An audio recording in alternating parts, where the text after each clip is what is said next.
I weighed myself, and I'm literally, for the first time in my life, disgustingly, I can proudly say that I am 21 pounds overweight. For American standards or like the human body? Yeah. Yes. Yes. Both. Well, whatever science says. Yeah. That a 6 foot, 40-year-old, 21.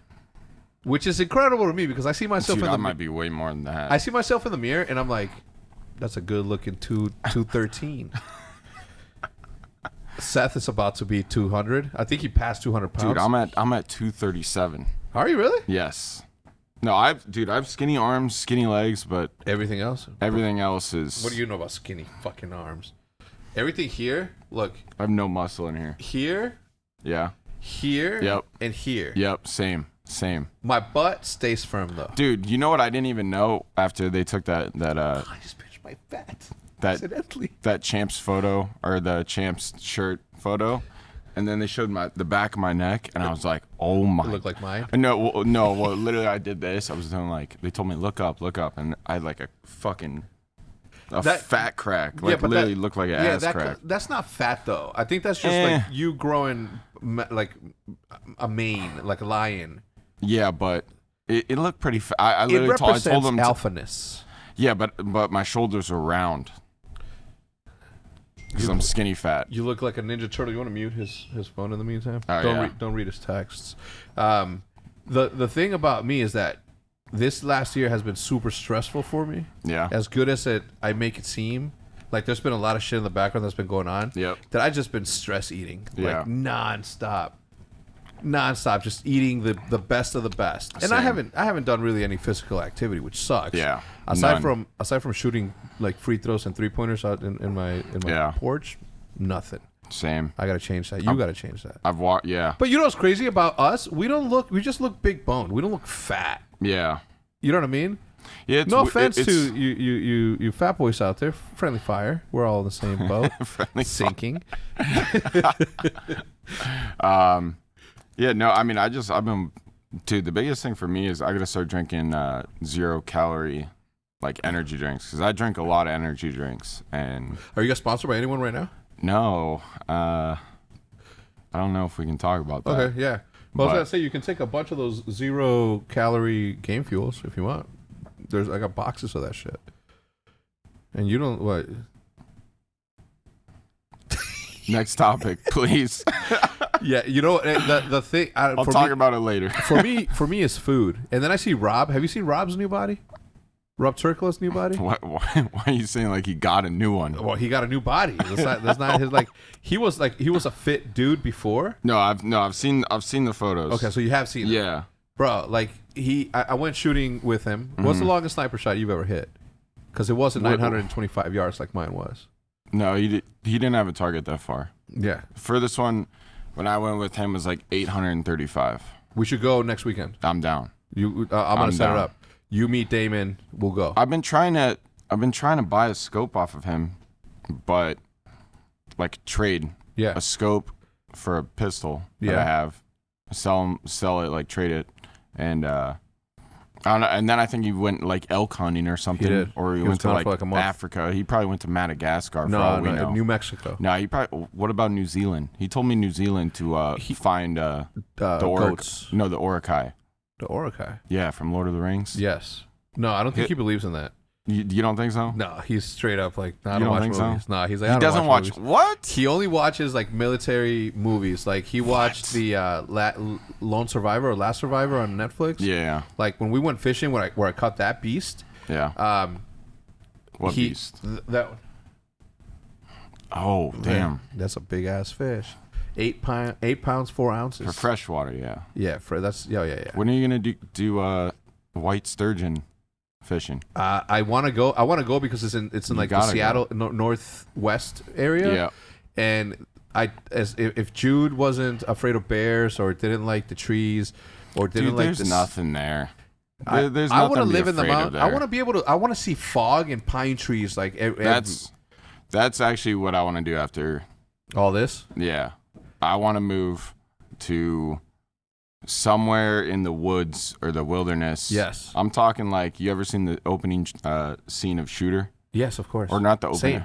Is it the opening scene? No, you're talking when they go up to his cabin. Yeah. I'm talking like when there, they go find him. But like Google Fiber or Fiber. Of course. I'm gonna scour the country for something like that. Yeah. But that's what I want to do.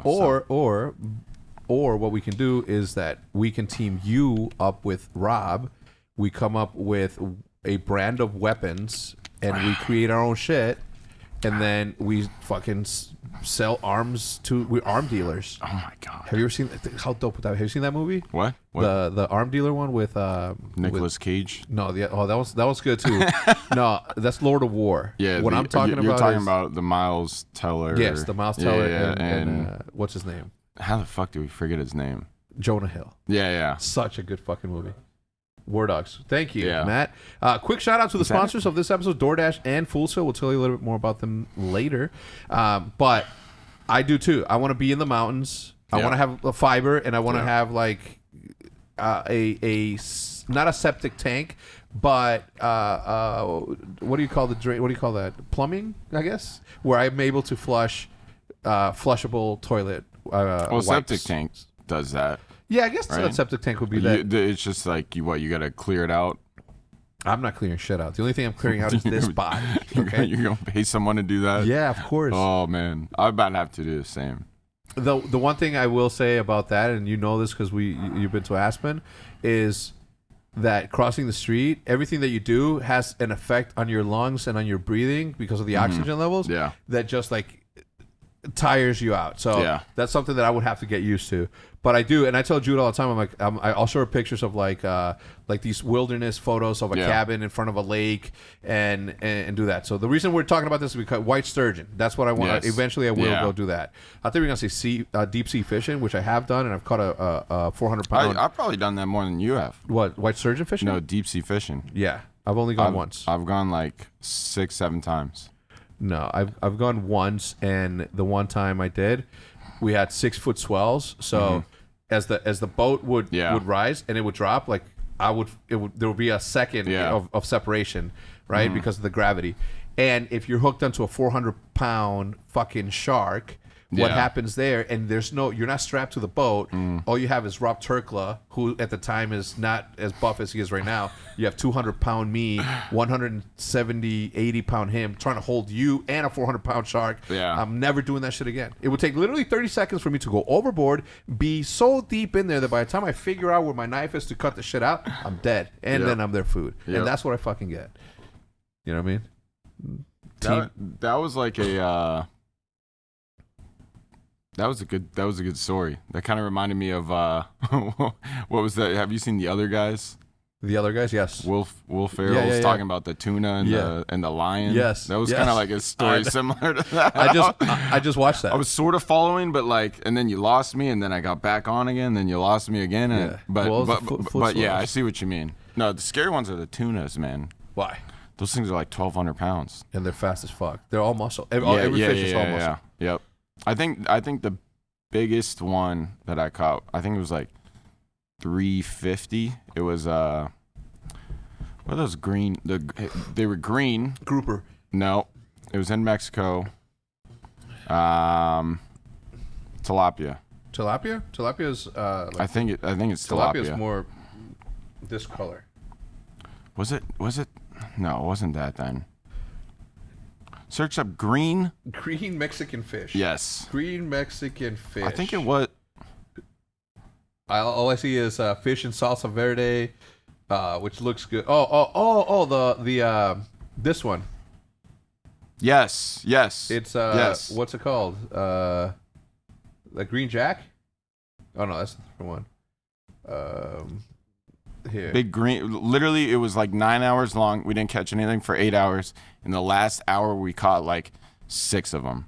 Of those, the dolphin mahi mahi. Mahi. That's mahi, what. Yeah, mahi. yeah. That's that what shit's good too. Yeah. How many? And you guys keep them, right? I don't. I mean, I think we kept like 1 or 2 of them. And then released the others. Yeah, I think that was part of like the tour. Yeah. Like the only times that I've gone is like tour guide stuff. That's it. Yeah. But literally, I mean, I've been to Hawaii a whole bunch. I've been never been to Hawaii. I want to take like Jude and Liv don't like traveling. They want to go to France to go to the fashion district. They want to go to, you know what I mean, like that sort of traveling, and lives like Paris, right? They Paris. Sorry, yeah. France is good, but Paris is. Yeah, Liv wants to bring Coco, her dog. You ever seen dog shit on the street? Because you will if you go to Paris. I lived in Mexico for 12 years, and I've been to LA. Not dog shit. I should say human shit. Yeah, I've been to LA. Yeah, you've been. I've been to LA. Okay, you know, for the amount of money that people spend to live there. Yeah. The conditions. I mean, the weather can't be that good. No offense, right? I'm planning on getting. It's hard to breathe some days. Yeah, piss, man. Like, you know what I mean? Like, I'm not talking shit about LA. I'm gonna get a place there just so I can go back and forth on a project that I'm working on. But it's too expensive for what you get. What weather and traffic. Yep.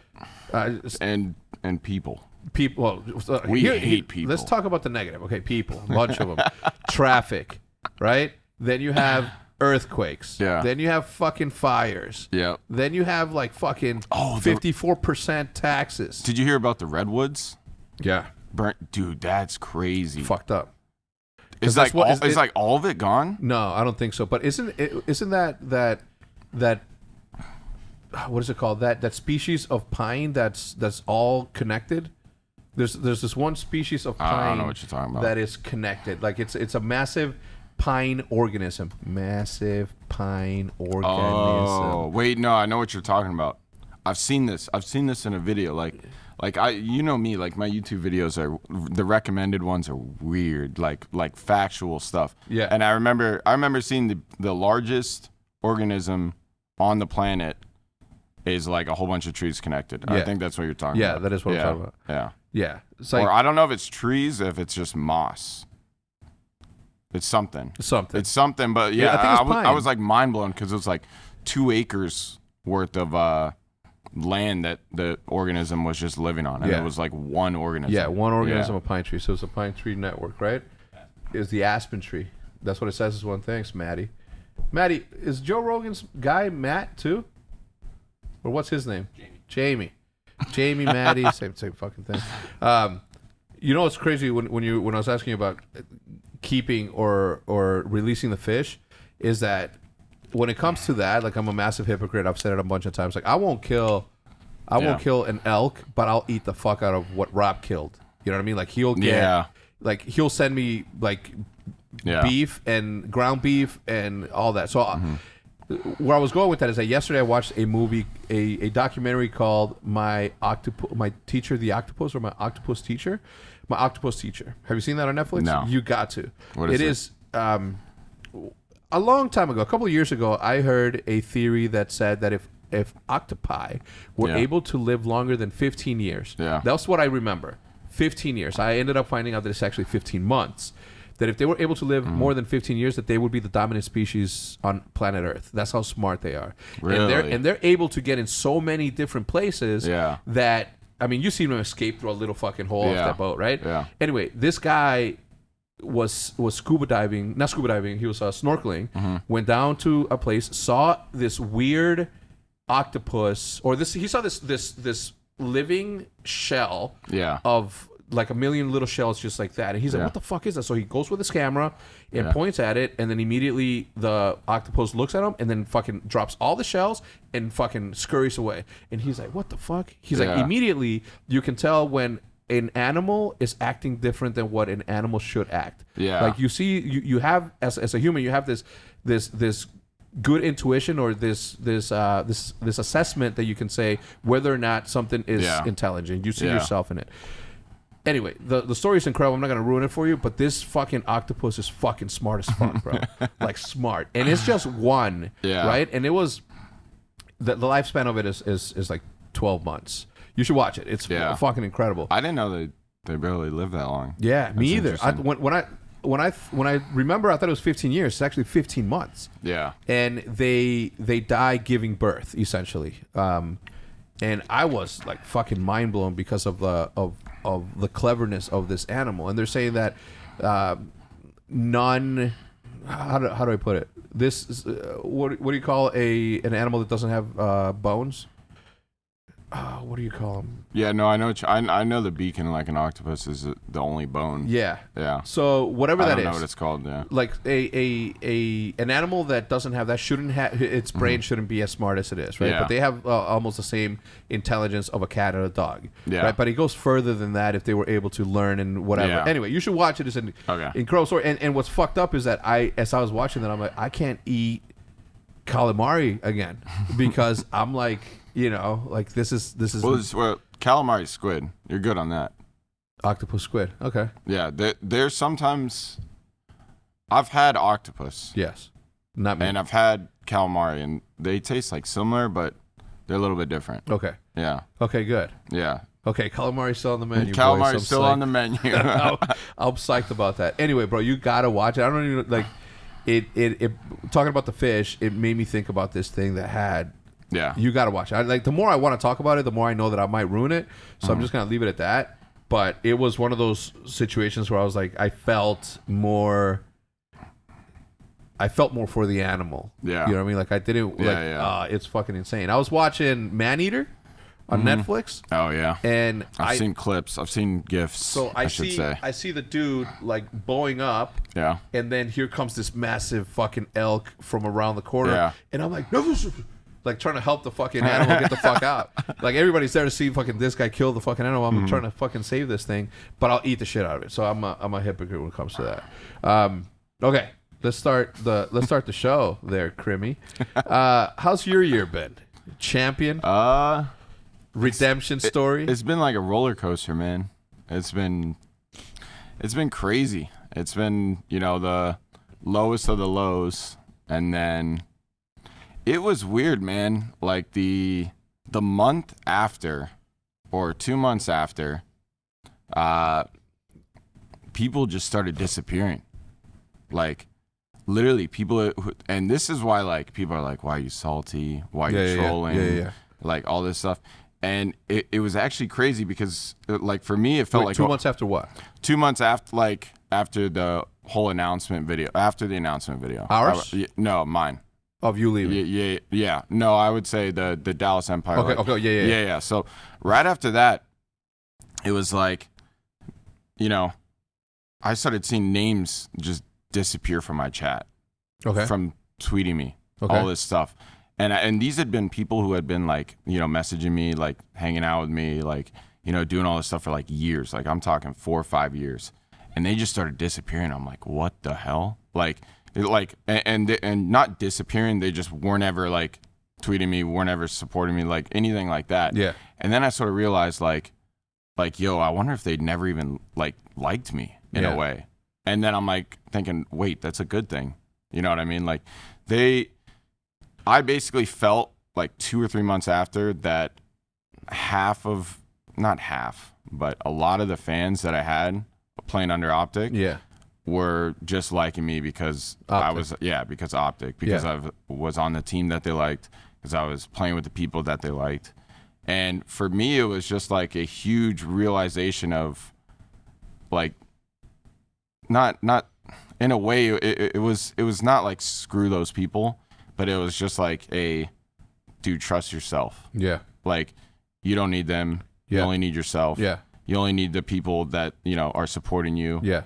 You only need your loved ones. And basically that's all you need. And when I came to that realization, I literally felt like it's sort of similar. It's funny that it's sort of ironic that COVID hit because I think we had COVID. Yeah. And it felt like there's a 30-pound weight on my chest for about a week. Back when we were trying to originally do this, like, when was it? January? End of June, early July. Of last year? Or this year? This year. Oh. And then when I was off of it, self-quarantine, all that stuff.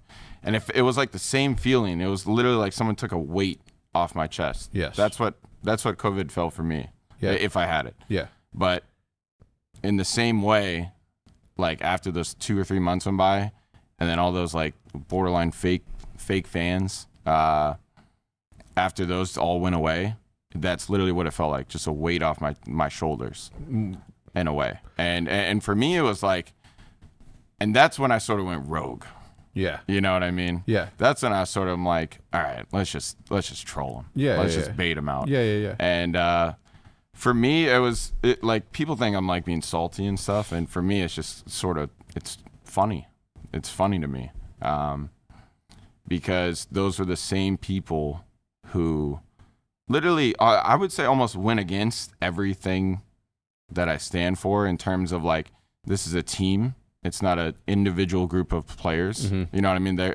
They're looking at KDs where I'm looking at, something that I actually want to talk about a lot on this. The intangibles. The shit that you do that is behind the scenes from a supportive level or even in front of the scenes that they don't look at. They just look at exactly. stats. Yeah. So I want to bring up my old teammate that I literally learned probably at least half of my mentality, like how to think, how to win. HECZ. No. Karma. Someone who taught me more. Actually, HECZ taught me a lot, but Dursky from Halo. Yeah. Okay. Yeah. Dursky from Halo. Let me I'll bring it from a stat standpoint first. I think Dursky went -70. And back in Halo, it was only like a negative number or positive number. No one really cared about KD. But Dursky went like -70. I think my other teammate Twilight went like -111 or something like that. And Twin Savior went like +30. And I went +144 or something like that. But what that made me realize was like, dude, there's players in this world that make your teammates around you play better. Mm-hmm. And Dursky like literally like showed he like didn't really show me that, but then when I didn't play with them, you noticed I saw it. I was like, oh my god, why is everything 100 times harder? And point is that was like, I feel like that's like been my role on every team, for the past decade almost. So it's pretty interesting because it can't really be quantified by stats. Yeah. You can't really prove it, right? But it's there. Yeah, it's there on not every single team, and I think that's probably what a lot of teams lack. Yeah, but there's players who are literally that is their role, and it's always been their role, and it's interesting to see because no one brings it up. Yeah, it's interesting that you bring up the fact that people start disappearing or people start falling off and they just follow it. It's the are you a fan of the team or are you a fan of the individual? Yeah, you know what I'm saying? Yeah, nothing's wrong with that. No, of course not. No, and I'm with you. I follow 100%, and it is that in this particular esport or esports in general, it is. Yeah. Right? Some people follow the people, some people follow the logo, and it's a combination of a bunch of shit that happens, and then you just don't know, right? Yeah. But I do see, obviously, and that's the way that we've always... It was just weird to me, the time period. Like, how are you going to watch someone stream or, like, watch their stuff for years? Like, I'm talking half a decade, and then just gone. Yeah. I'm just sitting there like, wow, maybe they thought I was really annoying or something. You know what I mean? Or really, they thought I was an idiot. No. But you get what I mean, right? I was just sitting there like, what the hell happened? So, but at the end of the day, it sort of brought me back to my like roots of just it's your team versus everybody. Yeah, and I think that. Like I've said in other interviews, I don't know when, there's some interview I just literally thought of it and I said it and I was like, wow, that sounded really fucking cool. I was like, it's the best way to compete, but it's like the worst way to live. Yeah. And it's like, because it's hard. It's stressful. It's like you put yourself through the ringer. And when you think like that, and basically it's like first or nothing. Yeah. So for me, your storyline this year is like fucking primo CRIMSIX period, right? Like you sort of get you get dropped. Yeah. And then you have this year where you fucking lead your team, you and your team lead each other, I guess, or whatever, to a championship. But let's talk about the beginning and how this all went to be, right? Because I have a fucking massive history of always keeping everybody that was on my team and been on my team close to me as much as I can forever, because I understand the power of being together after being together for so long. Yeah. So when this whole thing went down, I was the same thing happened with you that happened with Seth and Nadeshot when Seth went to Envy. Yeah. Right? I had somebody that wanted to leave me who obviously was still my friend, and then I had Nadeshot who wanted to stay, and I was supposed to pick between the guy that wanted to stay and be an optic, or the guy that was good and wanted to fucking leave. Yeah. And I'm like my loyalty is going to be with those who want to stay, not the ones who want to leave. Yeah. And the same thing happened with you, where you wanted to stay, I wanted you to stay, but then you had two dudes that ended up not even staying with the fucking team, that made a lot of the decisions that said, fuck it, we're going to go. Yeah. And then you have, obviously you have your own opinions of Seth on that whole scenario, and you can talk about that if you want. I just think both of us are put in pretty hard positions. The moment, like, it's funny that, like, Seth boasts about, texting formal right after we lost. And it's funny that he, like, brags about it, because I was sitting there thinking, like, well, then why didn't you, like, let me know 2 months earlier? Yeah. Like, what the situation with Clay was completely different, but we literally, like, Stro was like, dude, we got to tell him today. We got to let him know now. You know what I mean? And I mean, at the end of the day, like, I still talk with Clay. Yeah. And we got some cool stuff getting lined up. But it sucks. But the whole thing that it's weird to me, it's like, dude, you waited 2 months, or I don't know if it was 2 months. Well, it was like a month. I'm not gonna defend Seth at all in this. Like, I wanted to make sure that in this conversation I didn't defend him or anything. So a lot of the shit that he said was sort of like in rebuttal to the shit that you were saying. You know what I mean? So because look, I mean, he obviously he doesn't want to look like the bad. No one wants to look like the bad guy in that situation. Yeah. But at the end of the day, I think that just like a phone call, 100%, or something like that from him, been like, basically saying, yo, I don't really want to play with you. That to me, I would have been like, yo, that sucks. Yeah. But I would have got off the phone and I would have started, like, you know what I mean? Yeah. I would have started getting things going rather than, because it was literally on my fiance's birthday. Yeah. That you called me. And I mean, and I'm just trying to think, like it was late. It was super delayed. It was on my fiance's birthday, which literally, by the way, ruined her birthday that year. So that's another reason why I was pissed off about it.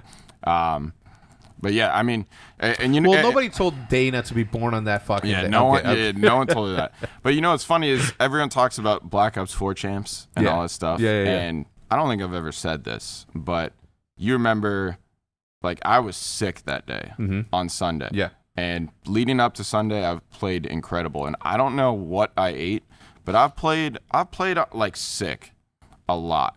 Like, you know that. Yes.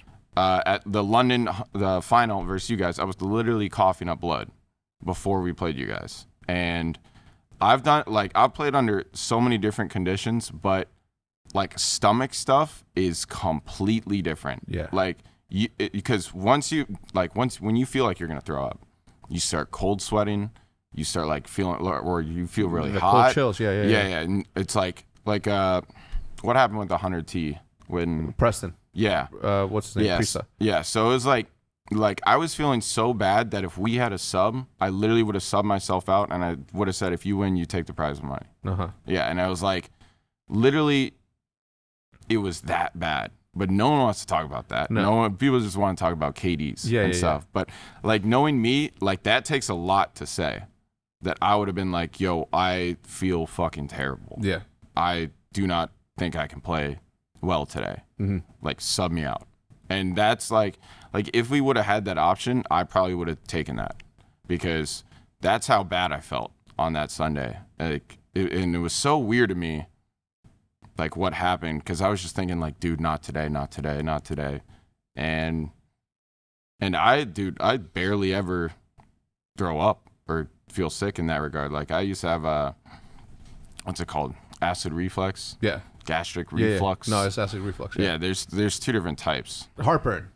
Well, it's right? It causes heartburn. Well, that's one of I never had heartburn, but I more have had like your stomach acid's too strong. Yeah. And it comes up in your throat and literally burns your esophagus. Yeah. So I've never had like stomach problems at all. So that's why I was sitting there like, dude, did Clay just food poison me or something like that? Because we were playing him the next day. Yeah. And I was like, what the fuck? Had you eaten with him? Had you got? Well, you know what's weird is I ate the same meals, same stuff, same breakfast. Yeah. Same. I wonder if it could have been the dinner, but either way, point is that you can play sick, but when you feel like you're gonna literally puke, like it's different. Yeah. But that day, I played bad.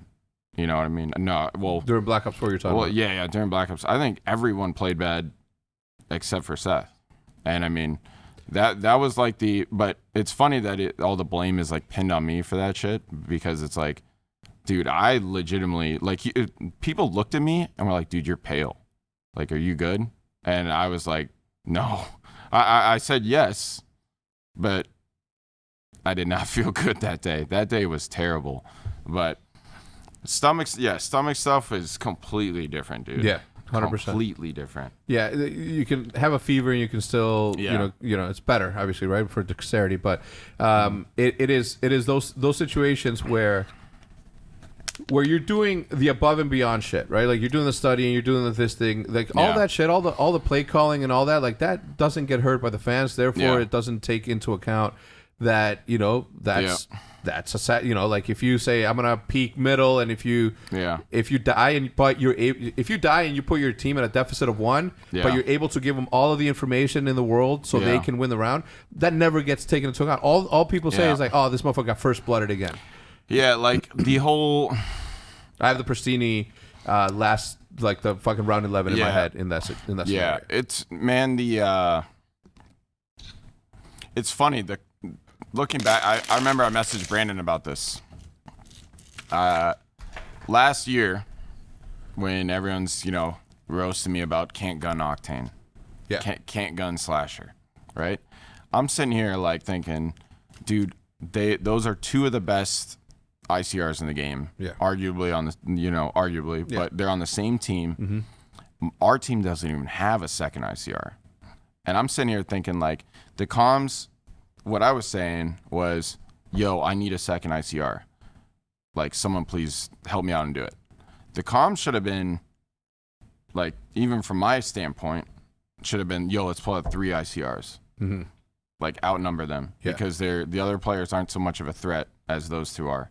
And but back then the problem on the team was, even if I did say that, it would be no, how about you just shoot straighter? How about you suck less? What team was that? The Black Ops 4 team. With Dashy, TJ, those are 5. Yeah. That's what the comms would have been. Or even if I said that, it would have been, no, just don't get gunned. Yeah. And I'm sitting here like, dude, how am I supposed to 1v2 players who are, like, incredible at their role? Yeah. You know what I mean? And to me, it was just mind-blowing, because this year was the complete opposite. I actually had to tell so Shotzi is, like, the most literal person ever. Okay. Like, if you say something to him, he takes it. If I say never do that again, or never do this play again, he will literally never do it again. I remember he was in some situation and I said, yo, why didn't you do this? And he's like, well, 3 months ago you told me never do that. Yeah. And I'm just sitting there like, wow, I remember. I remember. It was more of like, wow, I'm amazed, because usually when I've been saying the words like never do something, I mean it like in 95% of the time, like, don't do that play. Yeah. But in the other 5% of the time, you might be so desperate that you absolutely have to make that, like, do that, you know, meathead play. And that was that situation where, like, Ant he was in that 5% of the time, do this play, and he literally remembered something like 3 months ago.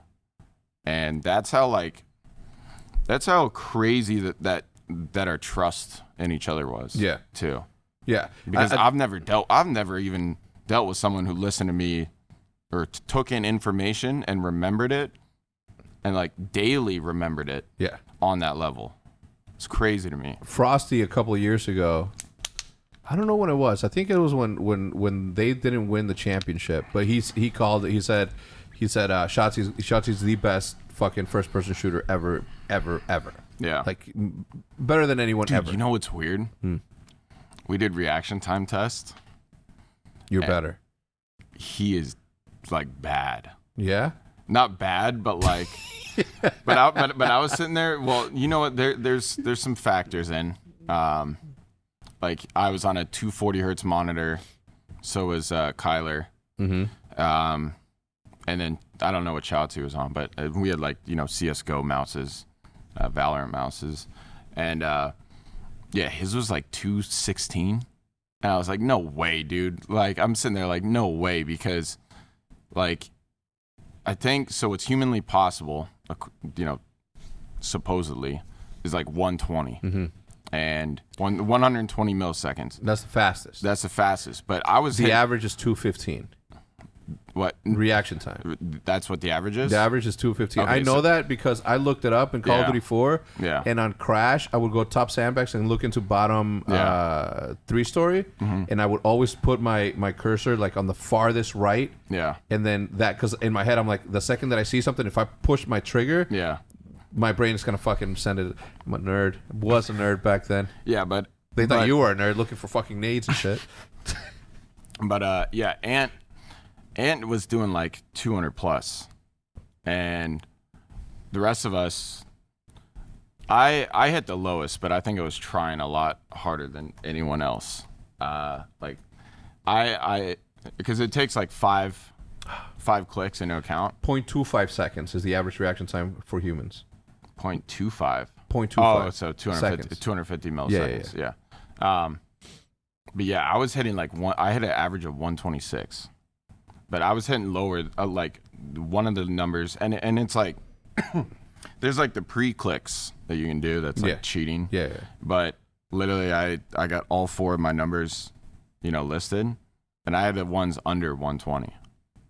I had like a 117. Yeah. And how old are you in comparison to him? I'm 27. He's what, 19? Matt's 24. Yeah. I'm 40. My reaction time has never been better. Hold on, give me a second. Let me say hi to the sponsors really quickly, and then we can get back to it. This week, coming back for yet another week, is our people over at DoorDash. Now, obviously, between the endless car races and the endless everything else that's going on, between the ending laundry circles and incoming emails, you've got plenty on your to-do list. Give yourself one less thing to worry about and let DoorDash take care of your next meal. You want Chinese? You want pizza? You want Italian? You want Mexican? You want Cambodian? You want Taiwanese? You can have anything through DoorDash, okay? And then you can continue to support your local restaurants in your community safely. There are thousands of restaurants open for delivery on DoorDash that need your patronage now more than ever. Support your favorite restaurants on DoorDash. You've counted on restaurants. Now they're counting on you. And while their dining rooms may be closed or partly closed, they're still open for delivery with DoorDash, right? DoorDash is the application that brings your food you're craving right now, right to your door. Ordering is easy. You open a DoorDash application, you choose what you want to eat, and your food will be left safely outside of your door with the new contactless delivery drop-off setting. With over 300,000 partners in U.S., Puerto Rico, and Australia, and Canada, as I like to say it, you can support your local go-tos or choose from your favorite national restaurants like Chipotle, Wendy's, and the Cheesecake Factory. Many of your favorite local restaurants are still open for delivery. Just open the DoorDash application, select your favorite local restaurant, and your food will be left at your door safely without any contact at all. Right now, our listeners can get $5 off and 0 delivery fees on their first order of $15 or more when you download your DoorDash application and enter code Eavesdrop. That's EAVESDROP. That's $5 off your first order and 0 delivery fees as long as it's over $15 when you download the application, the DoorDash application that is, on the App Store and enter code Eavesdrop. Don't forget, that's code Eavesdrop for $5 off your first order of DoorDash. And yeah, that's it. You get $5 off. Just make sure that's more than $15. And like I always say, I don't trust anybody that doesn't have an appetite big enough to order more than just $15 worth of food. Like, live a little, man. Give yourself a little break. Food's good. All right, and the next sponsor for the second week in a row is something you know, right? Full Sail University. That's where we have the optic van. You remember the instance crimp. Don't act like you don't. We talk about gaming and technology a lot on this channel. You know that. But what if you're interested in actually creating your own vision of these? right? Where do you start? Full Sail University offers bachelor's and master's degrees, both on campus and online, that focus on the professional needs of the gaming and technology industry. So whether it's 3D modeling or just literal how to get into the industry, these teachers at this university, at Full Sail, offer that through hands-on accelerated degree programs. You can familiarize yourself with the same tools, software, and equipment used by industry professionals. I'm telling you right now, there is going to come the time where a new game, the hottest new game, okay, the ones that are being played, the super popular ones, is going to come out of Full Sail, right? You have all of the tools to create, and as your year-end test, you submit your video game, and it's so good. This genius level dude partner with this super clever guy that is in his technical, and look, I can see the story already as to how it's happened, right? So game design and game development or computer science, information technology, simulation, and more. There are a variety of programs offered to help you build the very specific set of skills that you'll need to be a part of this gaming industry, the most beautiful industry in the world. To learn more about Full Sail's programs, as well as potential scholarship opportunities, do you think that I could get one, man? A scholarship? Visit fullsail.edu/eavesdrop. That is fullsail.edu/eavesdrop. And I'm going to tell it one more time. fullsail.edu/EAVESDROP. Back to Crim. The reason that I asked you about your age, and that is because there was just obviously those dudes, you know what I did? You know, I sort of feel bad for them. But I also don't, because they should have done research and they should have, looked up the shit before they started saying. But those dudes apparently are like Overwatch. The Canadian thing. The Canadian podcast. The Canadian esports podcast. Do you want to talk about this? I do, yeah. Because you want to talk about this? I do. Whoa, shit, you're talking about Toronto Ultra. Oh. No, wait, what are we talking about? Because when you say you want to talk about this, I'm talking about these two dudes who I did research on and apparently are only Overwatch. Yeah. Centric, and Call of Duty is like their second startup or whatever. Well, to me, I just know everything that went on. Not everything, but a lot of stuff that went on. And for anyone to critique anyone on that org, to me, is just shut up. Yeah. Shut up, because no one knows what they went through. Like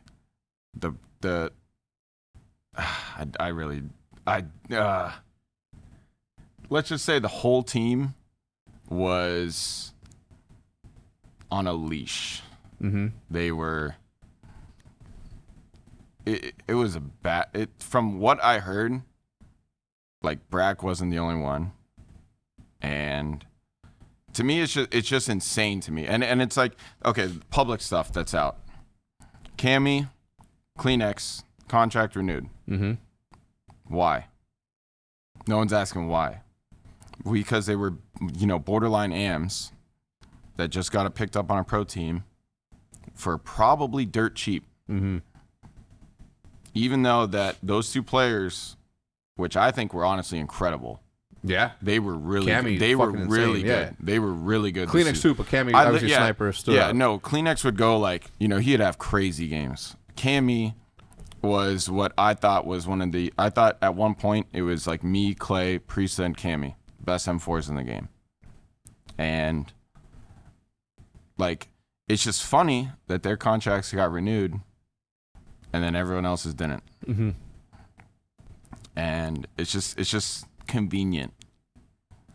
Because I don't know what they're getting paid, but for them to not get a salary increase from going from, because they're still on their their AM to pro contracts, which are generally pretty low. Yeah. They're going to be naturally low. It's your risk. Yeah. So it's just weird to me that they didn't. I'm going to play devil's advocate here from an organizational standpoint. Yeah. You invest a bunch of money into this franchise, and then you expect to be able to make... Well, let me ask you this. Yeah, go ahead. I don't know what you're going to say. Okay. All right. But if you're Cammy and CleanX, you have another superstar year like this, what are their chances of them re-signing with you if you're Toronto Ultra? Yeah. Fucking zero. Why? Because you think they're because they know they played really well. Yeah. And they know they should be getting a salary increase. Uh-huh. but they're not. But are they on a 2-year contract? Yeah, that's what everyone is. But I'm saying like at the end of the next year. Oh, you're saying that those two won't sign with the... Yeah, there's no shot. Yeah. No shot Joe Cicott. Yeah. You know what I mean? like that. Like that's like there's no shot and then there's no shot Joe Cicott, which is way up there. But Cammy and Kleenex, there's I would be amazed because they deserve an increase more than like a lot of the people that I've seen. But and this is an argument that I have with Seth all the time and with fucking players in general all the time. Like it seems kind of ludicrous to me to expect the orgs to not be profitable and that all the money should be going to the players. And I know that's not the case, right? But it seems like kind of weird to me that's always cool. This whole like player-centric league, esports is player-centric to begin with, right? Like there's bar a few organizations that are maybe breaking even, and others, but the majority are operating at a deficit, right? All these salaries can go the fuck away, and then we start from scratch, and somebody. So it doesn't matter. But what I was saying is like on the devil's advocate standpoint. Yeah, no, I get that, but you don't on the devil's advocate standpoint, what I was saying is like. Ultra had this or whoever, fucking not Ultra. I don't want to talk about anybody's business. None of my fucking business. Yeah. But we expected to get X amount of sponsorships. Yeah. We were able to do it off of content and all the other shit that we do. Other people don't have the same luxury, so they are relying on home events and this, that, and the other to be able to do that. Yeah. So COVID hits, fucking everybody's fucked. I've talked to Show about that. I know like a lot of the profit was going to come from the events. Well, the thing is this, is like you have people who have also been here from the beginning. Stroh was a player. Yeah. I was a better player. And then we became like executives. I snuck that in. Anyway, so you know what I mean? Like I've always done the best that I could to be able to make a business out of this thing, but at the same time, like try to take care of whatever. But at the same time, when you see business people who see an opportunity to make money on this, emerging sport, they sort of have this vision that is just going to be as easy as coming in and fucking, making shit fucking work. Yeah. And there's a lot of nuances that go into the esport that don't necessarily reflect the same way that all the intangibles don't reflect on the scoreboard. No, they don't reflect on the balance sheet. Yeah.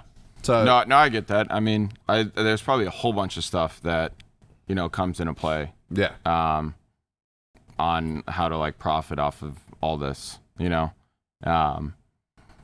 It's just I don't know. It's just tough because at the end of the day, they like it.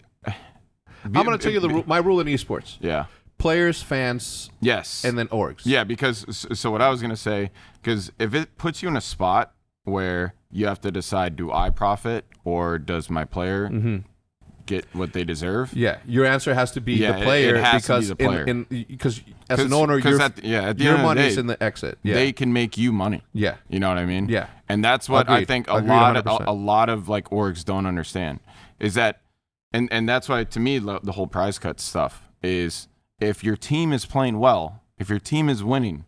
If your team has incentive to win tournaments, it makes your job as an owner a million times easier. Yes. You know what I mean? Yeah. Like, now if your team's getting, top six, would you 8, trade 100% of your winnings for some of your salary? Or do you want your salary plus? Well, yeah, that's what, it needs to, at the end of the day, like, so if you're an org owner, say you're out of budget, you don't have any more budget to give, then go out and get a sponsorship. Well, yeah, go out and get a sponsorship is one thing. Yeah.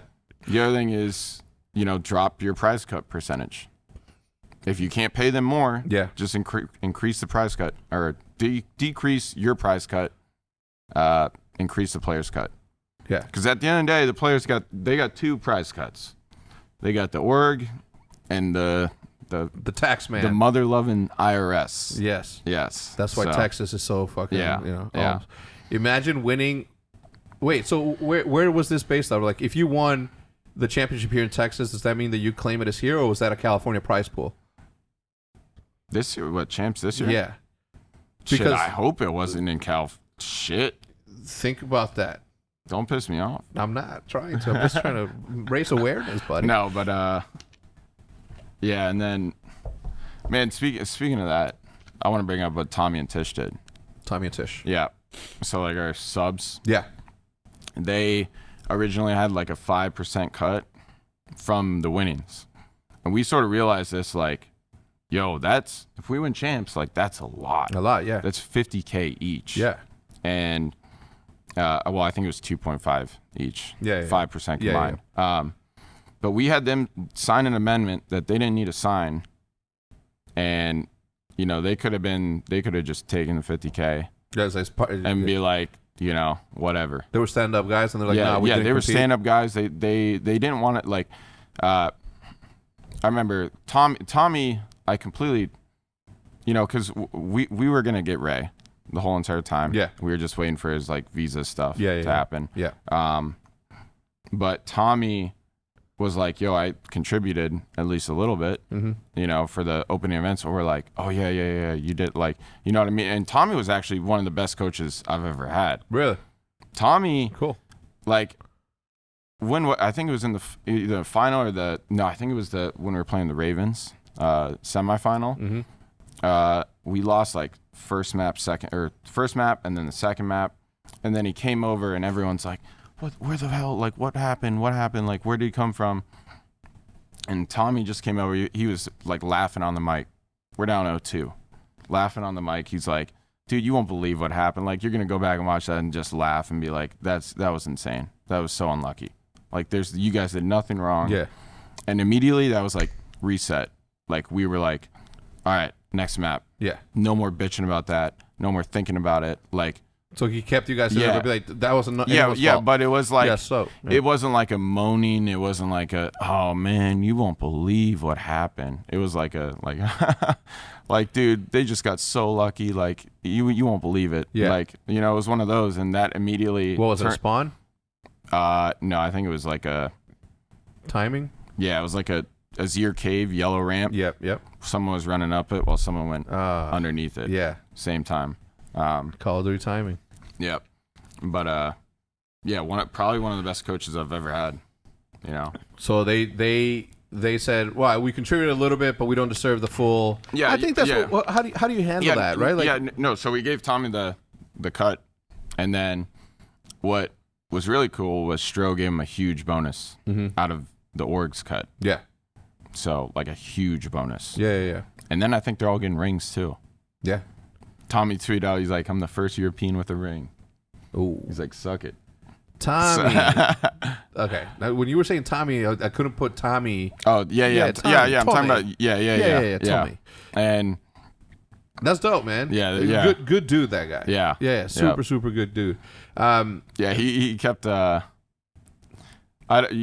know me. Like, I always make, you know, Euro jokes. Yeah. And he would sit there and laugh at him with me. Yeah. And I'm sitting there like, you know what's funny, right? Does he agree that food here is better? Probably. I mean, you got to be batshit crazy. Yeah. You got to be like, you got to iced coffee or you got a cold brew. You got to be one of those. Which one are you taking? Deserto dudes, right? That defend the motherland no matter what. Oh my God. But yeah, Tommy's always, you know, great guy. Is always laughing at stuff. Because you're like me. You're like whenever you do an interview, whenever you do, some PR thing. Yeah. It's like you're getting asked the same question you've heard 1,000 times over. Yeah. And for me, I literally, like, at this point now, I will say something and be like, that's a good question. Like, I applaud you whenever I hear a question I haven't heard before. Yeah. So. Well, it's super easy. And I feel like you've in the same boat. Like, you know everything that they're going to ever ask. Yeah, the thing is like, I try to do the best I can at asking questions that I think people like. I'll fill in. I'll still do the standard ones. Yeah, you know what I mean, like the basic ones, just because it's part of the story. But yeah, I don't know. I don't know. Like, for example, I have written down the TMZ fame. I made more money like I think that they. I got some with TMZ. You got what? The funny. Well, you know. Go ahead. You finish. Well, I thought it was fucking bullshit the way that they turned what a motivational sort of story was into like an evil, fucking heartless little kid that was fucking thrown in their parents' face. You know what I mean? Wait, what was that for? Remember how you said your parents is like, all right, I'm gonna make more money than you guys this year. Oh, did they spin that? I think they made it sound, or maybe I was in a bad mood that day and I read it the wrong way. But like that wasn't like I'm gonna throw it in my parents' fucking face. No, it was like a challenge. Like a challenge. I'm gonna prove it to I'm gonna make them proud by doing this. Yeah. Anyway, so I thought that was like super bullshit the way that they did that. And I don't know if they did it on purpose or not, but I don't know. I think a lot of people take a lot of moments that you have as a human that motivate you to do shit. Yeah. And they could either take it the right way as like a they put themselves in that position. Dude. You know, man, I don't know where I saw this or read this or heard this, but I was like, you know what? Halfway through the year, I was like, it's not my fault if I offend you. Mm-hmm. And that's what. But anyway, speaking of TMZ interview, and I talked to him after, and it would have fucking worked. It would have worked. I was streaming at the time, and I'm like, dude, I really don't want to turn my stream off to do this shit. I was like, and Tyler's like, TP. Mm-hmm. He was about to get off. Mm-hmm. I'm like, yo, Tyler, they don't know what I look like. Do this shit for me. All you gotta do is just swear occasionally. Yeah. Emphasize dumb things. Yeah. And like you're good. Like he's got like a voice that like carries like mine, and he somewhat looks like me. A little bit, actually, like same hair color. Yeah. So I was like, Tyler, you got to do it. You got to do it. And he's like, really? Like, I'll do it. And then like when it started getting more serious, like, all right, yo, it's this time. He's like, no, I'm not gonna do it. Yeah. But I talked to the TMZ guy after, the guy that interviewed me, and they had no idea what I looked like. Like Tyler could have actually done it. Yeah. And they would have been fucking. He missed out on an opportunity for a good video. We would have been trolling the. Yeah, borderline trolls of the media, media realm. It would have been good. The guy was like, "Yeah, I'm glad you didn't do that because I probably would have got fired." Oh well, that is fucked up. When you put it like that, and when you're ruining a good moment, I would have been like, "Dude, don't be a buzzkill, dude." It would have been fun. Yeah, but serves them right? Like, do your fucking research. Mm. You know what I mean? Do your research and stop fucking. Whatever. True. I don't know. It's. They did ask me some pretty good questions. Yeah, I mean, there's their job, right? The guy was really cool. After the interview, I was like, I don't know how they spun it. Honestly, I didn't read it because the interview was pretty long. Yeah. So, but the guy was really cool. Well, the title clickbait was. Oh I did read the clickbait. It was bad. Let your kids play video games. These guys became millionaires off of gaming. Yeah. From an earnings perspective, you're almost there. Or did you pass it already? Yeah, I'm at like 1.1. Yeah, but people need to understand that that's just like earnings. They're not taking into account into the like, and also when you make $1 million, the tax man still gets a piece of that. That's what honestly triggers me a lot is when, and I mean, I don't know. This might be a bad take, right? Mm-hmm. But because one, I'm a pretty average Twitch streamer. I try to interact with my chat as much as possible, but I'm gonna be honest, like the game I get absorbed into the game. Like the serious moments, like, dude, that is what that is honestly what made me like start just trolling in every single way. Is that people were viewing me as the villain in this situation, like when I was dropped, that I was the villain. And I'm just sitting here in my head like, what? Like, I just got fucked over harder than I've ever seen anyone get screwed, because it was literally like, I had been on this team for 5 years. I think we both got screwed over in that scenario. Yeah, probably. Because we had something fucking dope about to happen. Yep. And then two dudes said yes all the way through. And then in the very last day, they're like, they held their hands while... fire and gasoline, or flames and gasoline. Yeah, Modern Warfare 2 campaign style. Yeah, I was just as upset about that whole situation. Yeah, right. And no, I know. I trust me, I know. So anyway, but it was like at the end of the day, like so I don't know if you know this. I stopped doing stories with Dexerto. Mm-hmm. Anyone who spun it as like there's a good guy and there's a villain, like immediately just don't fucking talk to me. Mm-hmm. Because in my eyes, I was just like, dude, this guy was... Seth was supposed to be, the best man at my wedding. Usually people have your brothers, but honestly. I haven't talked to my brother in a while. Well, I wouldn't have my brother. I see that a lot too, that people have their brothers, but your brother's already family. Yeah. And I don't know if it's a Mexican thing or what, but like for me, like my brother wouldn't be my best man. That's my brother. You know what I mean? Like I would make one of my best friends. Like, you know, I would make them step up. Like I'm from that culture, not from the other one. I don't even remember who Fuiz's best man was. Yeah. I don't know. But it's just like, you know, during the World War II season, right?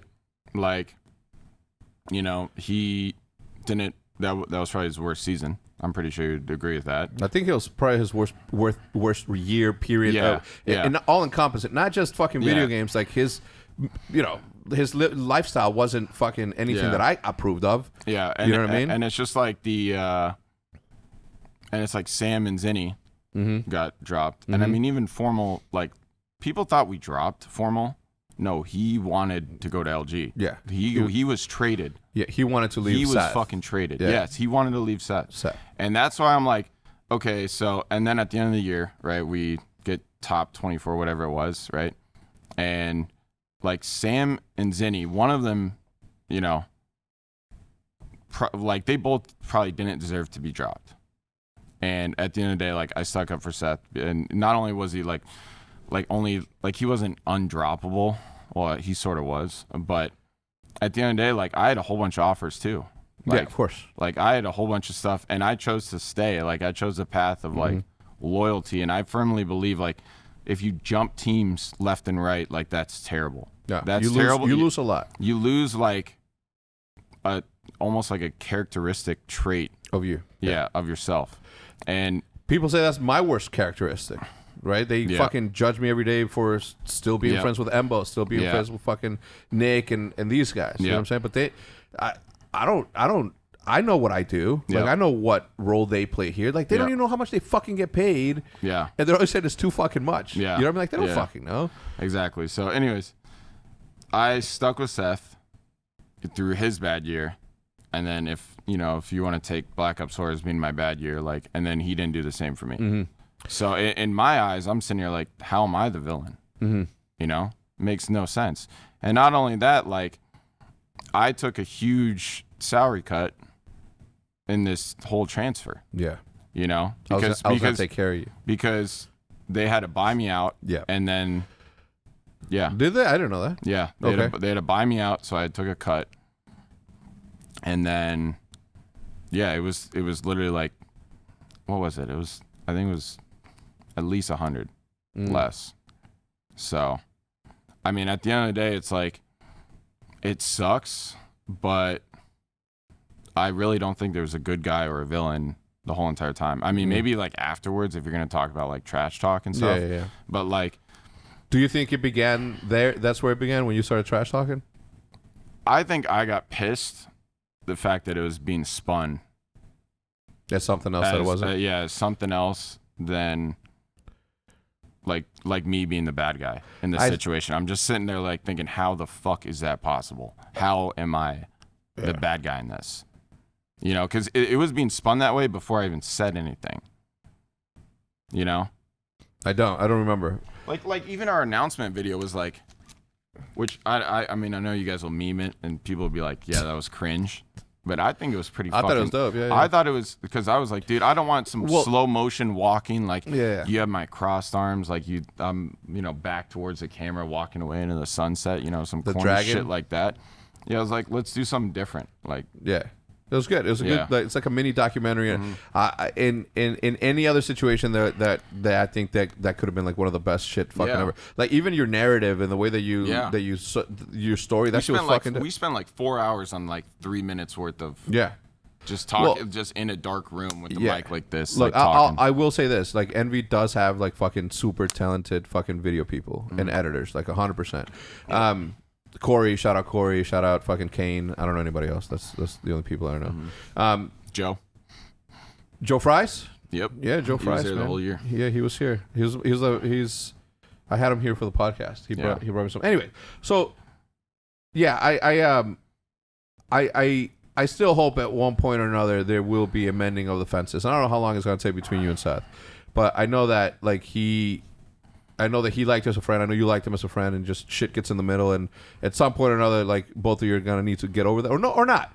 But I hope that's the case, because like we had something fucking up, and I hated the fact that you were gonna go, because my job is to sell fucking tickets. Yeah. And with what we had, there, like we would have won, continue to fucking win. It's not, you know what I mean? Like that combination of players still had a lot if everybody was able to just shut the fuck up and play the game. You know what I mean? Yep. And when you have superstars, if you have you as a superstar, the winningest fucking player, the fucking greatest of all time, when you have fucking Karma, the other greatest of all time, when you have fucking Formal and fucking Seth, like those are 4 massive fucking egos that, how do you control that? And then you have me too, like a fucking incredible player. You know what's funny is another big ego. I think I saw it happening right after the what event was it? What was the second event of World War II where TK won? Seattle. No, that was the last one. That's when you guys broke out. I think it was I think it was like New Orleans or something like that. But in that game, I sort of realized that like 3 months in, I was like, dude, I'm like the best on our team at this game. And then my only worry was, okay, if I'm the best, arguably on that team at the time, was someone going to step down and be support? And guess what? No one did. And that's when I knew. I was like, all right, something has to be done. And at the end of the day, like, it probably would have been the right move to just say, okay, we suck at this game this year, like just stick it out.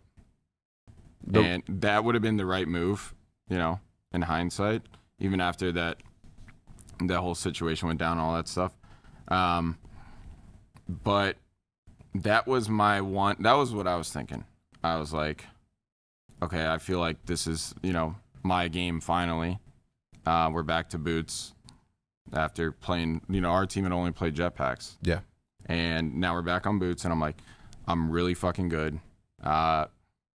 And then I think somewhere along the line, I was like, fuck it. Like, no one's doing the hard work. No one's doing the dirty work.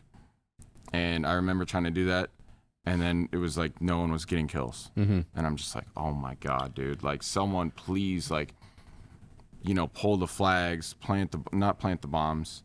But, just do the hard stuff that you don't get credit for. And no one did it. No. And that was why World War II didn't work. Well, no, I blame World War II on Seth specifically, because he just fucking wouldn't listen. The right move would have been for me to fly out to fucking LA, drag his ass out of that fucking house. Oh yeah, that was that year where and brought him here. Yeah. And I don't know. I think obviously he regrets it now, right? Obviously.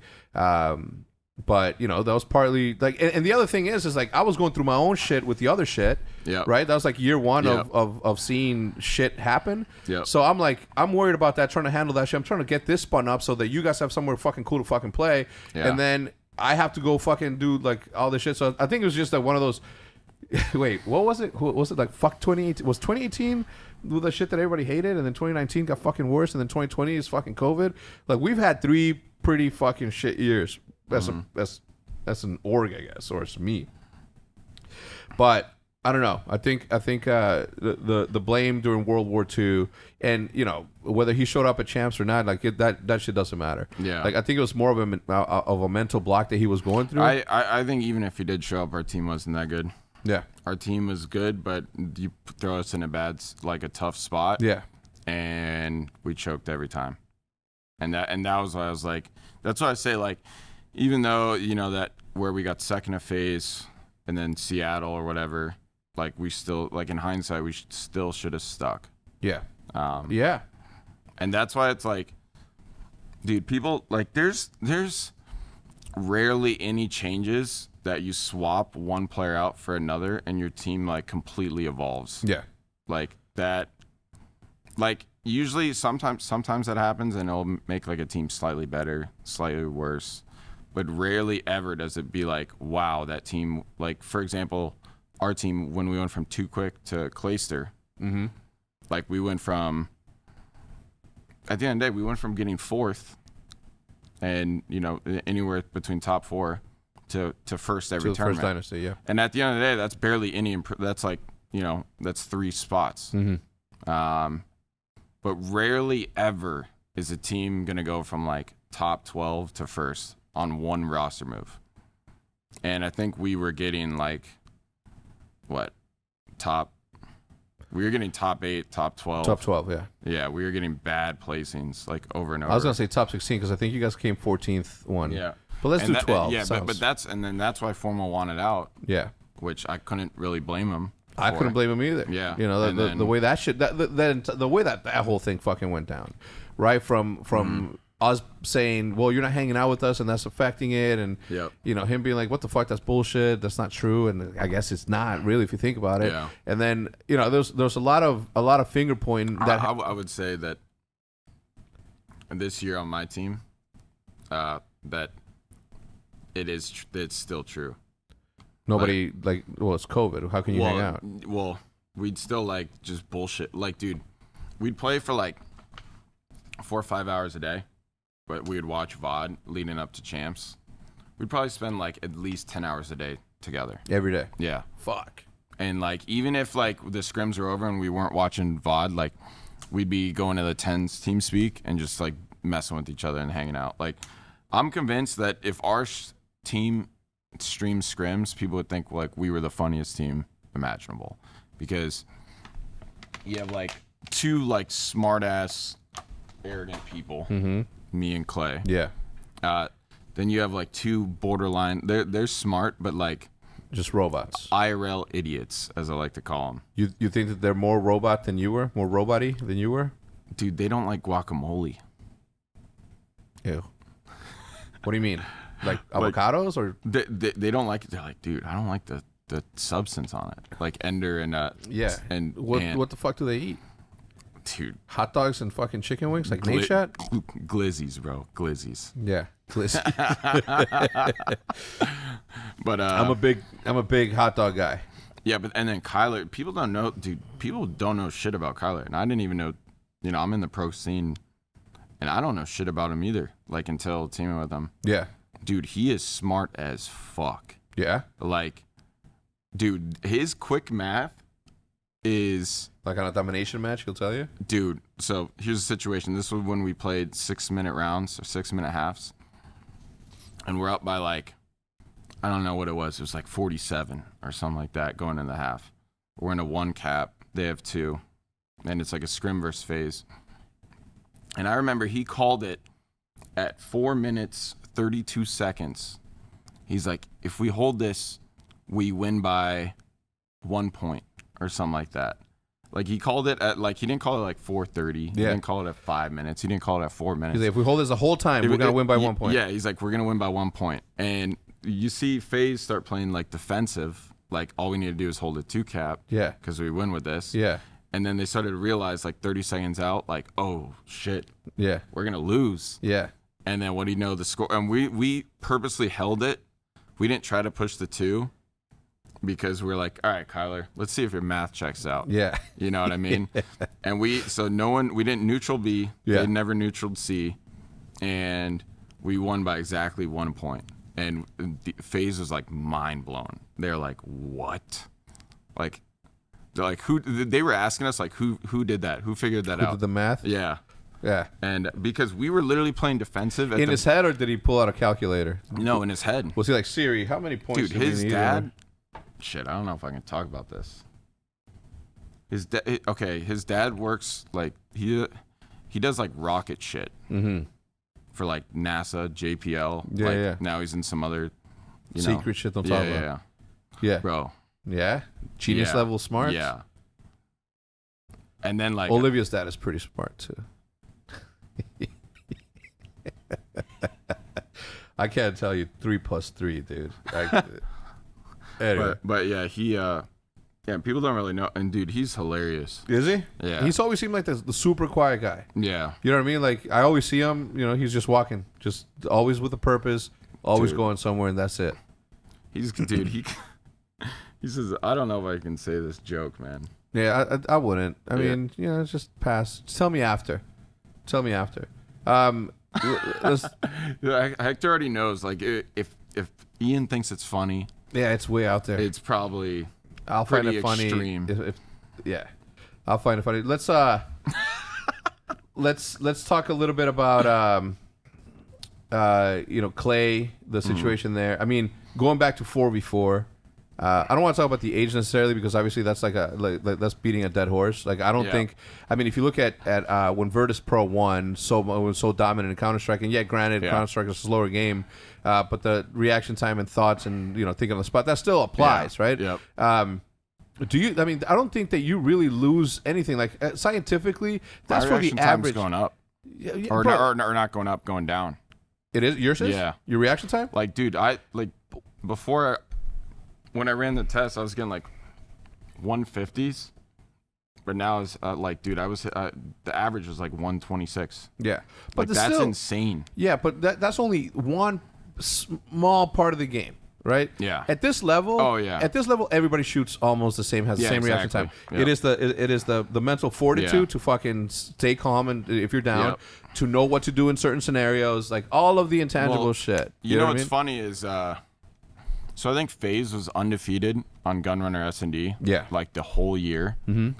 And I'm sort of like lazy on this because it's like really, it's tough to do. But for example, like, Clay, Ray, everyone was watching VODs like, how do we beat this? How do we watch flank? And I'm sitting there like, I remember sitting there looking at the FaZe VOD from the night before, Saturday night, when we lost it. And we're like, okay, we have to play this tomorrow. Like, how do we beat them? Yeah. Right. And hold on a second. Yeah. You did the math. No. So I looked at it, and then I remember watching a different VOD of someone else playing FaZe, and the same thing happening. Prisa hitting a flank, destroying the other team. Like, what do you do to counter that? Right. Yeah. And I'm sitting there thinking like. And Ray and Clay like never brought this up, but this is just like my point of all this is like experience. Yeah. And I'm sitting there watching like Priest the flank every single offense, right? And our problem was offense. Like we couldn't win, or not offense. Our problem was defense. We could win offenses, couldn't really win defenses versus only them. So I'm sitting there looking at him like, dude. He's hitting there's 4 lanes that he can take to flank, and he's hitting a different one every single time. He's not hitting the same one. I was like, why don't we just double it? Like, just double counter flank. And if we run into him, we kill him, right? We 2v1 him. And if we don't run into him, we're now behind them. Mm-hmm. They have no idea we're there. And that was the biggest thing, is they have no idea that we are there. And the fact that, like, no one tried to do that before was just or why no one brought it up, because I literally took one look at it for maybe 5 minutes, like two or 3 rounds, and I was like, dude, we flank. That's it. That's how you win.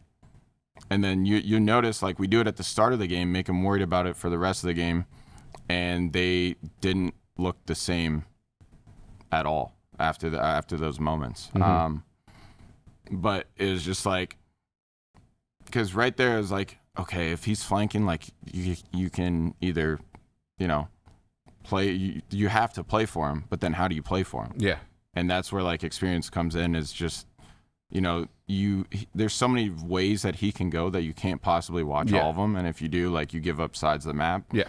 So instead of like doing that, like everyone just plays safe who's not flanking, and then just outnumber them on the flank, and that's exactly what we did, and then. They didn't really know what to do. Yeah. But at the end of the day, that's like experience. That's like round winning play calls that don't show up on the scoreboard. Yeah, they don't show on the scoreboard. Even though that game I did play pretty fucking well. And another thing was or do you want to say what you want to say? Because no. Okay, so Petro Domination, we lost Saturday night, or Saturday in the winners final. And I'm just sitting there thinking, like, dude, who's the best team on this map? London, right? And then I watched London stuff. I was like, what do they do different?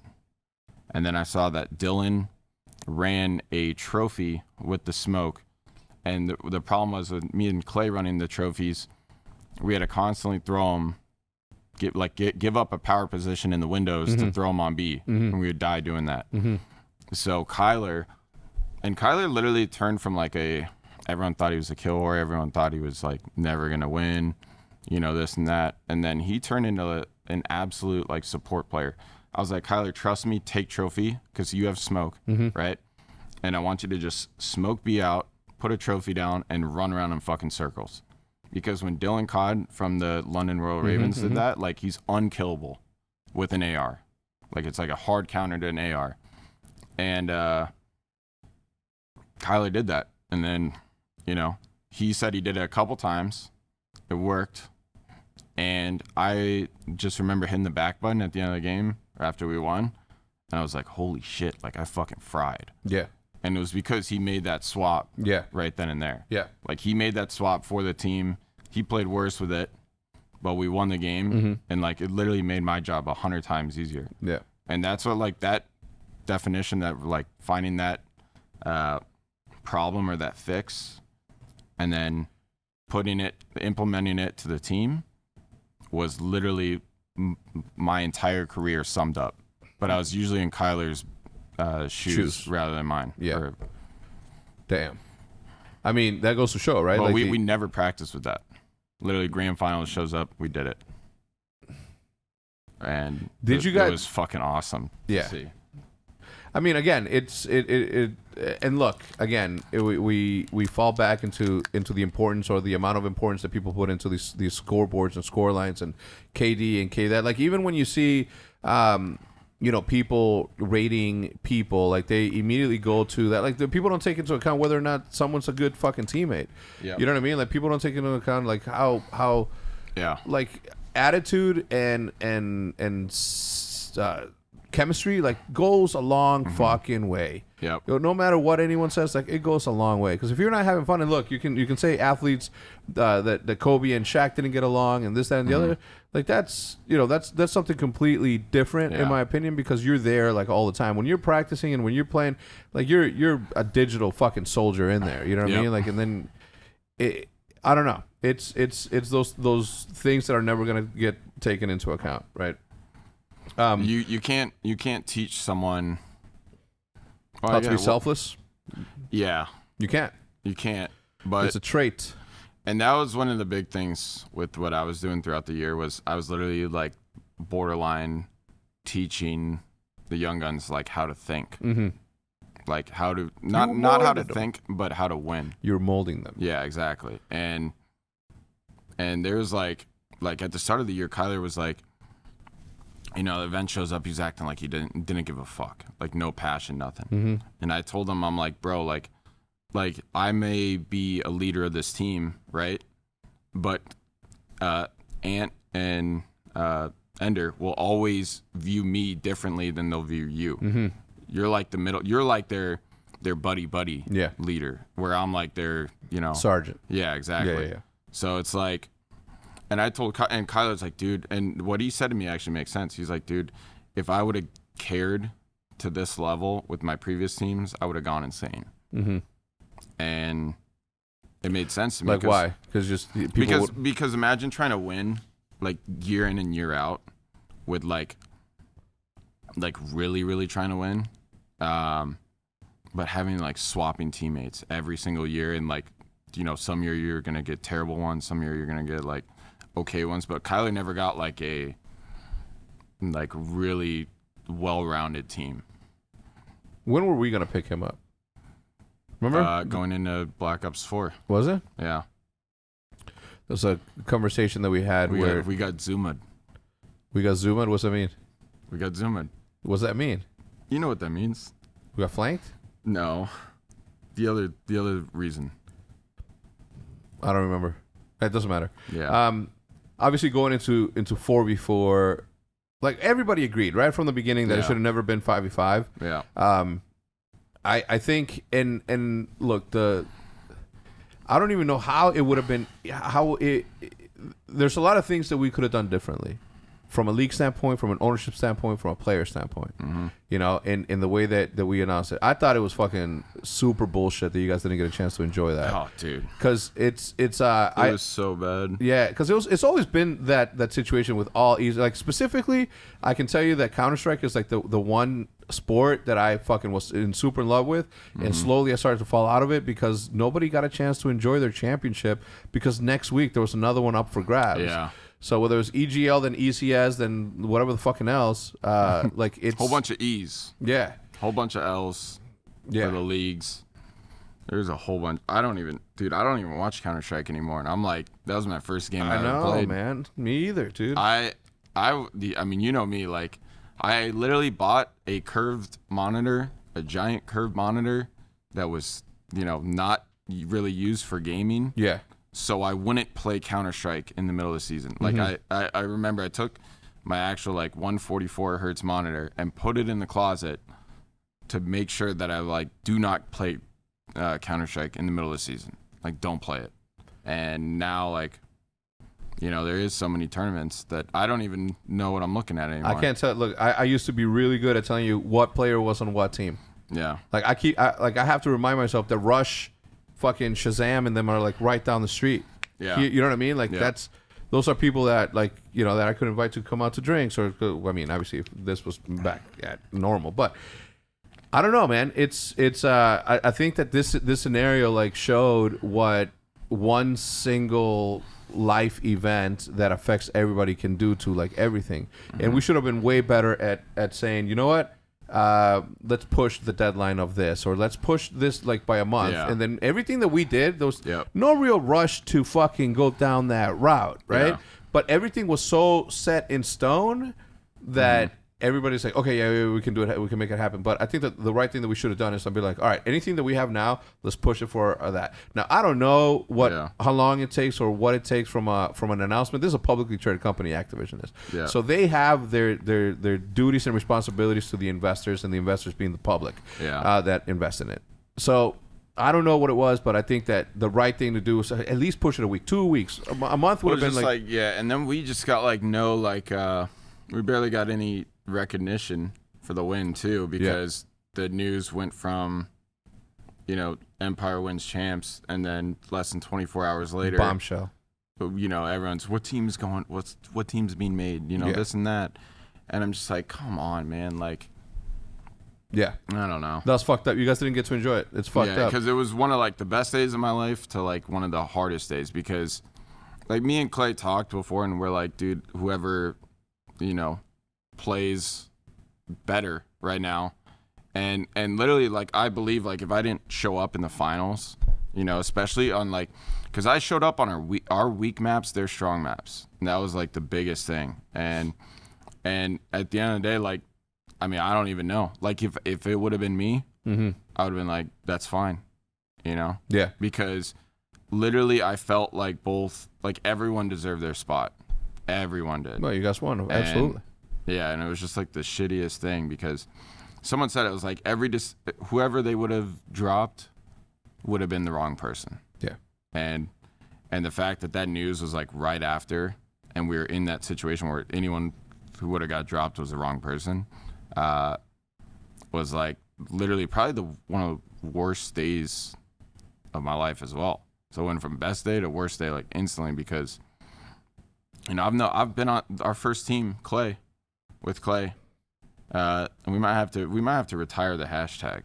Which one? Because the Crown Victorious one. Oh yeah. Because that was our first team that both of us have ever been on. Crown Victorious. Well, yeah. That was the name of the team. The team's name was Crown Victorious. Oh, that's dope. And it made sense with Empire, so we're like, do it. Yeah. But yeah, it was like, and that was back when I was like 11. He was like 12. So I've known him for a while. Yeah. See. Situations like that, obviously, like nobody expects, but I think that we could have done a better job at making sure that, you know, from a player standpoint, everybody got it and everybody understood it. And, you know, with the leaks and shit, and again, I don't care like how people make their money. If they got to leak shit to put money on the table, then fuck it. It is part of the game.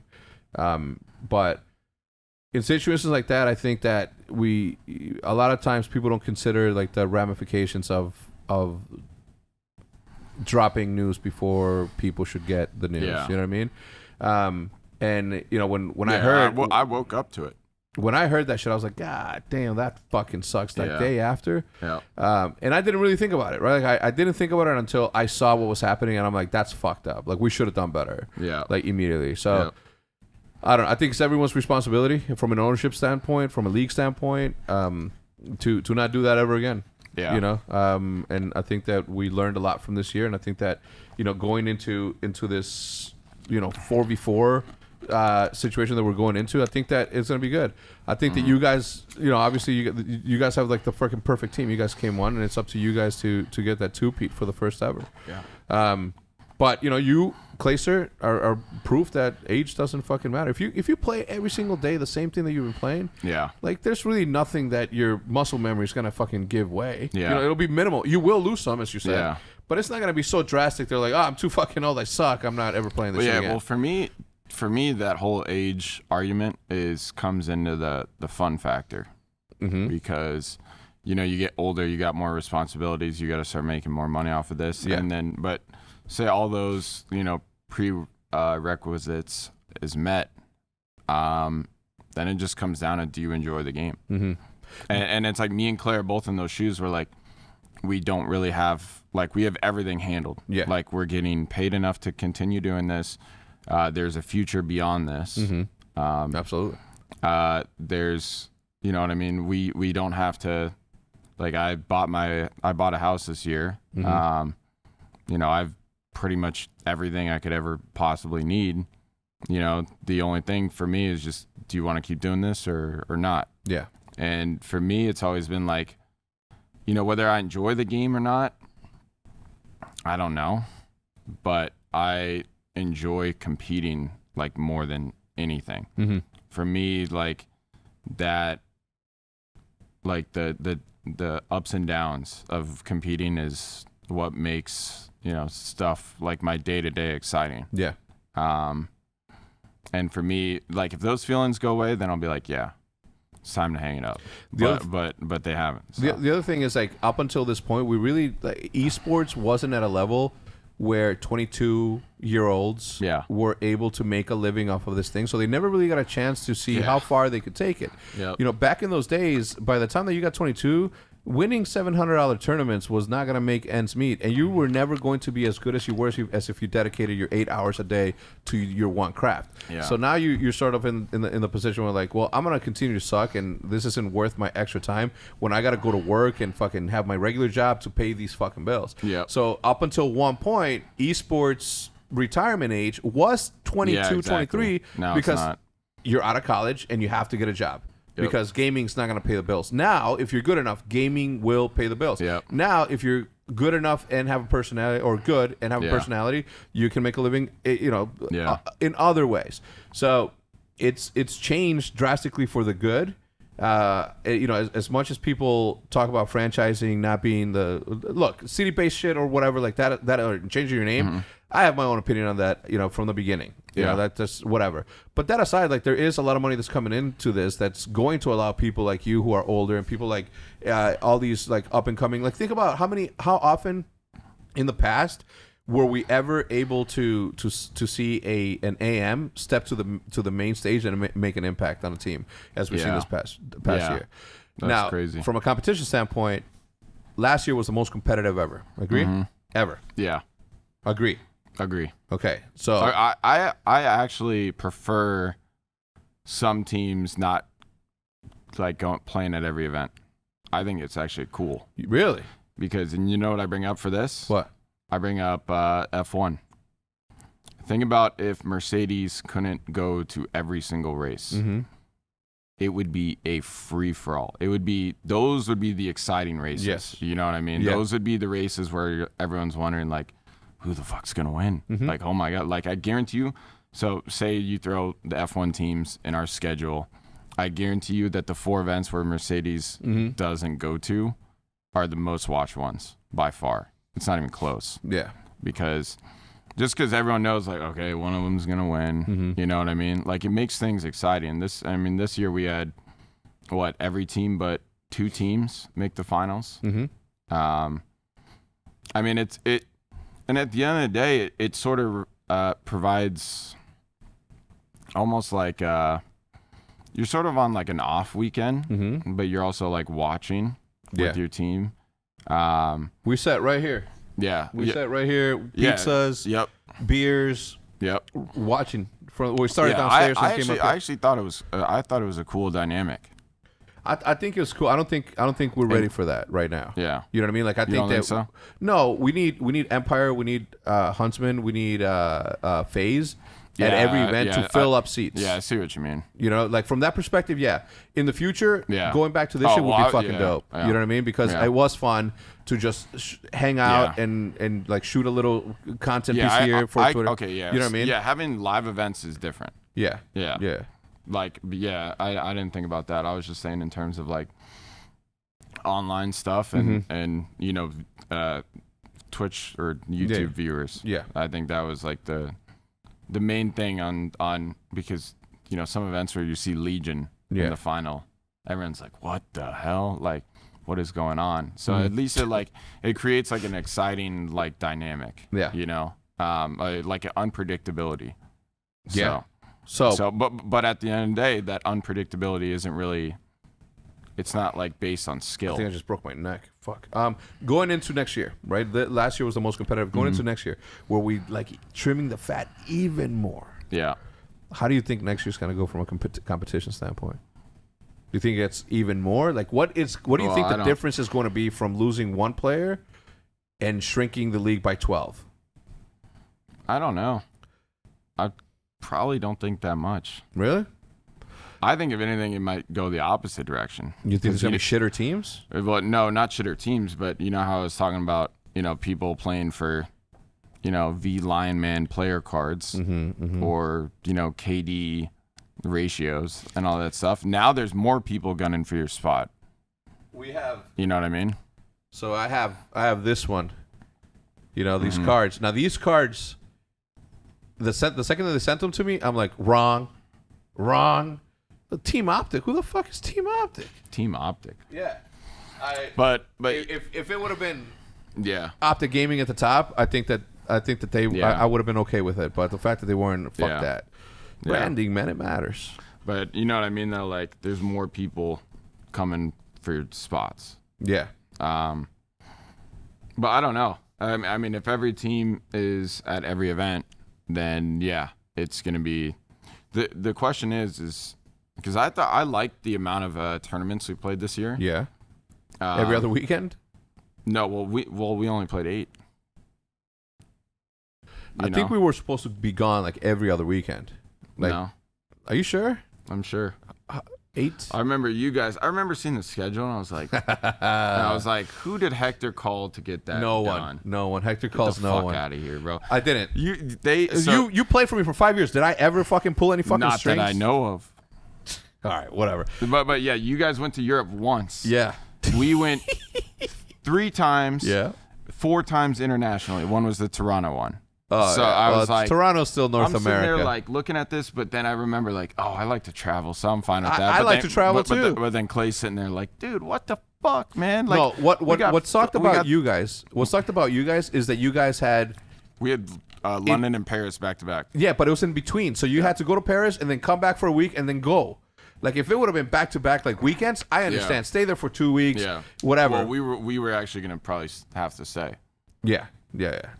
But still, I thought would have been cool. But a lot of gamers would have been like, dude, this is horrible. Yeah. To this day, I'm mad at Seth and Nadeshot for not wanting to go to China for the reveal when Envy went. Yeah. So mad. Like who the fuck doesn't want to go visit? China's awesome. I've never been. But like these nerds that just want to fucking stay home, like it's so annoying, dude. Yeah. Like I don't know if it's that flight is something else though. Is it? It's something else. Why? Like, 23 hours, is it? I don't know. And at the time I wasn't going to pay fucking first. I went in like 8th grade. And I think the flight to Seattle to Japan and then Japan, like Tokyo to Hong Kong. Yeah. Which is like South China. Yeah. That was all in like, I think it took like at least 24 hours. I don't know how long the layover was, but it was bad. The longest flight for us, I think, was to Australia. That was 19 hours. It's similar. Very similar to that. We flew comfortably on the way back. On the way there, we were in the regular seats. Yeah. But even international regular seats are like better than regular seats. Yeah. They're just bigger. I don't know. I say that I want to go. Like, I want to go to Dubai really, really badly. Like, I want to see. Dubai's further, I think. Is it? Yeah. It is. It is. Yeah. As I'm looking at the fucking map in my brain. Going there is like. I want to go to Brazil. I think the like furthest point. I want to go to Brazil. I want to go to Dubai. I want to go to China. Obviously, Japan. I don't want to go to South America. That place. What? Brazil? Dude, what was that? Dude, have you guys seen that Vice documentary on like that one drug that like turn people into zombies? Yes. I don't know why it came back to me. Oh I seen my it. God. I'm like running. No. What zombies are you talking about? I'm talking about the ones where like they take it and then I say some stuff like, yeah, I like all this stuff. Pack this up and put it in my car, and you'll do it. And then you wake up the next morning, you don't remember mind anything. Control. It's like mind control. Fuck. Imagine if. And that's like, dude, I'm sitting there looking at them like, dude, I never want to, never. What do you think? Someone's gonna slip it into your fucking OJ? Well, no. I mean that makes you a whole bunch of single shot this weekend. A whole bunch of other things. Like, I don't know. South America is just kind of sketch. Nah, there's like scary stories. Yeah, but there's a lot of like I'd rather go to probably anywhere else. Bro, my Guggen boys have gone to the jungles of I feel like that's Brazil. less sketch though. I'd rather go to the jungles than like a city. Than the city, like Sao Paulo. Yeah. I've never been. I want to experience it. I want to see it. Yeah. You know. And then, but then also speaking like that standpoint, and I mean, like we're men there too. Yeah. Like being a woman is completely different. Yeah. You know what I mean? Like when you're traveling in this regard, like it's way different. You know. So it's like those sketch stories hit even harder. Yeah. So like, I don't know. I would do it though. I want to see it. Yeah. Where else? So Dubai, China, Japan. I will say that I want to go to like Argentina one day. Like that southern half of South America, I'd want to do. I've never been to, but not like central and northern. I've never been to Germany either. I want to fucking go to Germany really badly. Yeah. I just want to go everywhere. If there's an opportunity for me to go somewhere, like I'd say yes. Yeah. You know, I do have fun traveling. Where I don't know. I was looking forward to traveling every weekend, or every other weekend. So I just did that road trip in Atlanta, I went from here to Atlanta, here to Tennessee, then to Atlanta. How far was that time? It's not bad, like 12 hours driving. Okay, that's 14 from here to Chicago. But then I'm doing another road trip, meeting my parents in Colorado. So they're driving from Seattle. And we're driving from Dallas. We're just gonna like meet in the middle. Liv wants to experience snow in December. She misses it from Chicago, and I'm not taking her back to Chicago. She's been there, we're going to Aspen maybe. Yeah. Yeah, some cool, some family stuff. You know, we don't often get to do that. All right, anything else you want to say, brother? It's been a while. We covered a lot. It's been good. I'm gonna call you back for a 60-50 episode. Okay. So we can tell some cool stories from there. I guess there's one thing I want to say. Oh shit! Look into the. I wish I could drop this mic, but thank you guys for dropping me. Well, don't thank me. But anyway, thanks, brother. It's always a pleasure. Let's go shooting next week. Yeah, Matt, hit him with the music. Another shout out to Full Sail University, obviously, for sponsoring the podcast, and also DoorDash. We'll see you guys on the next one.